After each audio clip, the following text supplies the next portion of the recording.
जिंदगी में कभी भी हार मत मानो दोस्तों।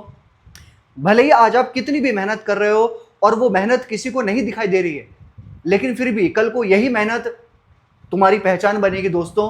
इसलिए सिर्फ अपने लक्ष्य पर नजर रखो और हर दिन थोड़ा सा आगे बढ़ते रहो। यही मेहनत तुम्हारी एक ना एक दिन तुम्हारी पहचान बनेगी। नमस्कार दोस्तों, मैं ज्योतिष आचार्य सचिन कुकरेती आप सबका अपने चैनल नीलकंठ ज्योतिष में हार्दिक अभिनंदन करता हूं। दोस्तों, आज का ये ज्योतिष का कार्यक्रम वृश्चिक राशि स्कॉर्पियो आपके लिए बहुत विशेष कार्यक्रम है। कर्म फलदाता शनि ग्रह वक्री हो रहे हैं। अब ये पता नहीं, मैं बहुत सारी वीडियोस हैं इसके ऊपर और कुछ कन्फ्यूजन्स भी हैं, कुछ डाउट्स भी हैं, वो बहुत डिटेल में क्लियर करने वाला हूँ। वक्री वक्री वक्री ये क्या होता है और ये जो शनि ग्रह वक्री हुए हैं वृश्चिक राशि आपके जीवन में कैसे हैं।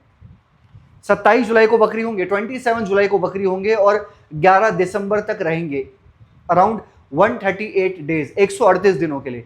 अब ये क्या आपको फल देने वाले हैं इसको बहुत डिटेल में समझते हैं कि शनि ग्रह वक्री कौन से हाउस में होंगे। वक्री शनि की दृष्टि यानी कि उनकी नजर कहां पड़ेगी, आपके ट्रांजिट से उनकी नजर कहां पड़ेगी, आपकी ट्रांजिट में क्या होने वाला है आपको बहुत डिटेल में समझाने वाला हूं दोस्तों। ये कार्यक्रम जन्म राशि चंद्र राशि पर आधारित है। अगर आप अपनी जन्म कुंडली पे विश्लेषण करवाना चाहते हैं, नंबर चैनल और वीडियो के डिस्क्रिप्शन में। चलिए अब समझते हैं कि वक्री ग्रह क्या करने वाले हैं आपके जीवन में। दोस्तों, सबसे पहले मैं आपको इन शॉर्ट समझा देता हूं वक्री का मतलब क्या होता है। सारे ग्रह अपनी स्पीड से सूर्य की परिक्रमा करते हैं, अपनी एक गति से, एक गति फिक्स होती है उनकी, राइट। पृथ्वी भी परिक्रमा कर रही है सूर्य की, है ना। तो जब पृथ्वी से लगता है कि शनि ग्रह जब उल्टे चल रहे हैं, ऐसा लगता है कि शनि ग्रह उल्टे चलते हैं, तो उसको वक्री कहा जाता है। लेकिन वो वक्री नहीं होता, सिर्फ हमारी गति, पृथ्वी की गति और शनि की गति में डिफरेंस हो जाता है, अंतर हो जाता है, राइट। लेकिन ये वक्री ना बहुत बड़ा प्रभाव डालता है जीवन में। कैसे? अब जैसे आपके पंचम भाव में वक्री हो रहे हैं, ठीक है। पंचम भाव होता है संतान का, शिक्षा का होता है ये। पंचम भाव होता है प्रेम प्यार का, लव लाइफ का होता है। अब एक बात कि जब 5th हाउस में लव लाइफ वाले हाउस में वक्री होंगे, तो सबसे पहले इस हाउस में वक्री होने का मतलब है कि इस हाउस से रिलेटेड आप जो कुछ भी सोच रहे थे ना, जो कुछ भी आपके मन में चल रहा था, जो कुछ भी आप सोच रहे थे पहले, वो चीजें फुलफिल होने वाली हैं। उन चीजों में बदलाव आने वाला है। जैसे आप लव लाइफ में सोच रहे थे कि मेरी बात नहीं हो रही है, कब होगी मेरी बात, या कब मेरा कन्वर्सेशन होगा, या कब कुछ मेरे लव लाइफ में कुछ बेटरमेंट आएगा, या कब कुछ मैं कुछ अच्छा करूंगा अपने लव लाइफ में। तो ये डेफिनेटली 27 जुलाई के बाद, या तो जिसके साथ आपका पहले कोई लव रिलेशन था कुछ टाइम पहले और बात बंद थी, तो 27 जुलाई के बाद बात होने की पॉसिबिलिटी बहुत अच्छी बन जाएंगी। रियलाइज होगा सामने वाले को, आपको, है ना, तो अच्छा है। और ये खासकर स्टूडेंट को लेकर बहुत अच्छा है। वृश्चिक राशि बहुत ज्यादा बेटर है। आप सोच रहे थे ना काफी टाइम से, पिछले 4-5 महीने से, कि यार मैं कहीं एडमिशन करवा लेता हूँ, मैं कहीं कोचिंग ज्वाइन कर लेता हूँ, या मैं कुछ नया काम कर लेता हूँ, है ना। तो ये होने दीजिए वक्री शनि ग्रह को 27 जुलाई में। जैसे ही शनि ग्रह वक्री होंगे ना, जो भी विद्यार्थी हैं, स्टूडेंट हैं, काफी कुछ बहुत बड़ा चेंज करने वाले हैं अपनी पढ़ाई के अंदर। या तो आप सोचेंगे कि मैं कुछ नया करूं, कॉलेज में एडमिशन, कहीं एडमिशन, कुछ कोचिंग ज्वाइन करना, कुछ दूर जाना पढ़ाई से रिलेटेड, कहीं भी जाना, ऐसा कुछ ना कुछ एक एफर्ट्स दिखेगा आपका पढ़ाई में, बहुत अच्छा है। लेकिन एक चीज मैं और कहना चाहूंगा यहाँ पे कि स्टमक रिलेटेड आपको अपने खाने पे, पीने पे, कॉन्स्टिपेशन पे, कब्ज ना हो आपको, ये सब चीजें ना हो, इसका बहुत ध्यान रखना आप, ठीक है। क्योंकि ये चीजें हो सकती हैं, इसलिए मैं आपसे कह रहा हूं। या फिर आपको नी पेन, एंकल पेन, पैरों से रिलेटेड, या आपको दांतों से रिलेटेड, गले से रिलेटेड, ये कुछ 3-4 चीजें हैं जहां पर आपको ध्यान है। ऐसा नहीं है कि सारी चीजें एक साथ होंगी, लेकिन कुछ चीजें इनमें से दिखाई दे रही हैं जो हो सकती है शनि वक्री पे, या थोड़ी सी बढ़ सकती है, ध्यान रखना चाहिए, ठीक है। इसके साथ वक्री शनि की दृष्टि यहां पर है, कहां पे, आपके 7th हाउस में, आपके यहां पर भी है और आपके यहां पर भी है, ठीक है ना।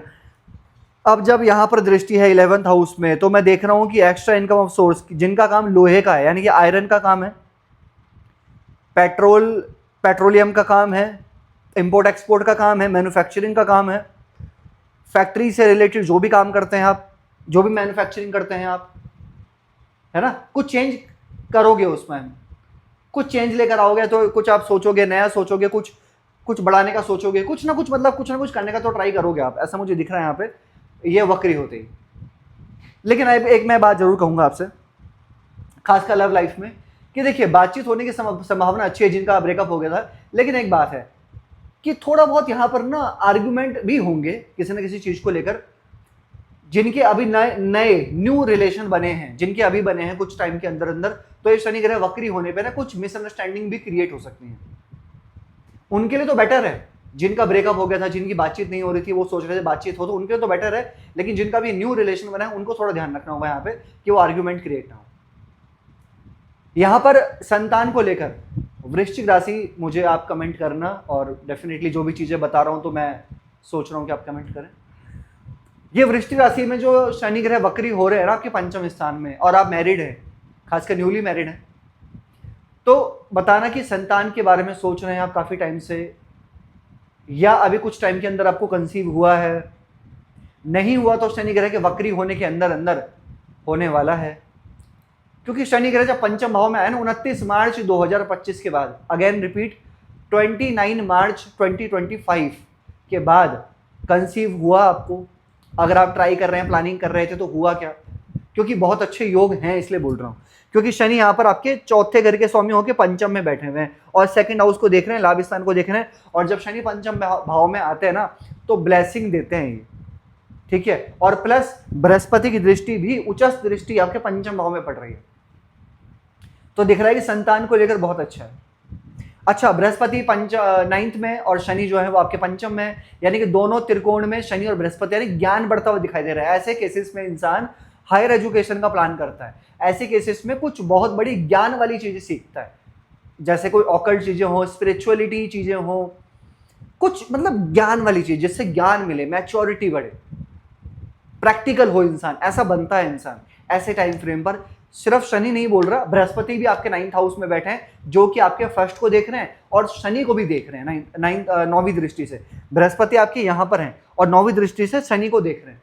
और शनि त्रिकोण में पंचम भाव में बैठे हैं, किसके घर में? बृहस्पति के घर में। तो सोचो, बृहस्पति शनि के घर में, बृहस्पति की दृष्टि शनि पे, फर्स्ट हाउस पे, तो ज्ञान बढ़ेगा। स्टूडेंट बहुत अच्छा टाइम है। करियर को लेकर भी ये दिखा रहा है कि कुछ बड़ा डिसीजन ले सकते हो आप, कुछ बड़ा डिसीजन लेना चाहिए आपको, कुछ नया ट्राई करना चाहिए आपको, कुछ नया सोचना चाहिए आपको, लक्ष्य पर नजर रखनी चाहिए आपको, और डेली कुछ ना कुछ आपको कांस्टेंट प्रयास करना चाहिए। अच्छा रहेगा आपके लिए और रिजल्ट भी आपको अच्छे मिलेंगे डेफिनेटली। बस हाँ, अब नेगेटिव चीजें क्या है? एक तो मैंने आपको बोला हेल्थ का, दूसरा मैंने आपको बोला नहीं, अब बोल रहा हूं, 7th हाउस पे दृष्टि है। पार्टनरशिप पे ध्यान रखना, जल्दबाजी नहीं करना पार्टनरशिप पे, और बहुत ब्लाइंड ट्रस्ट करते हुए नहीं चलना। दूसरा, आपको मैरिड लाइफ में, वैवाहिक जीवन पे थोड़ा सा ध्यान तो देखो रखना होगा, जो सच है वो है। 7th हाउस पे वक्र शनि की दृष्टि, ये मिसअंडरस्टैंडिंग करते हैं या फिर थोड़ा बहुत वैचारिक मतभेद देते हैं? भाई क्या करना चाहिए आपको? सबसे पहले तो आपको डेली हनुमान चालीसा करनी चाहिए, मंगल का बीज मंत्र करना चाहिए, ओम क्राम क्रीम क्रोम स भौमाय नमः 108 बार। चंद्रमा का बीज मंत्र करो, ओम श्राम श्रीम श्रोम स चंद्रमसे नमः। उगते हुए सूर्य को जल चढ़ाइए आप तांबे के लोटे से। कैसी लगी आपको वीडियो? लाइक कीजिएगा, शेयर कीजिएगा, बने रहेगा दोस्तों हमारे साथ में। हर हर महादेव।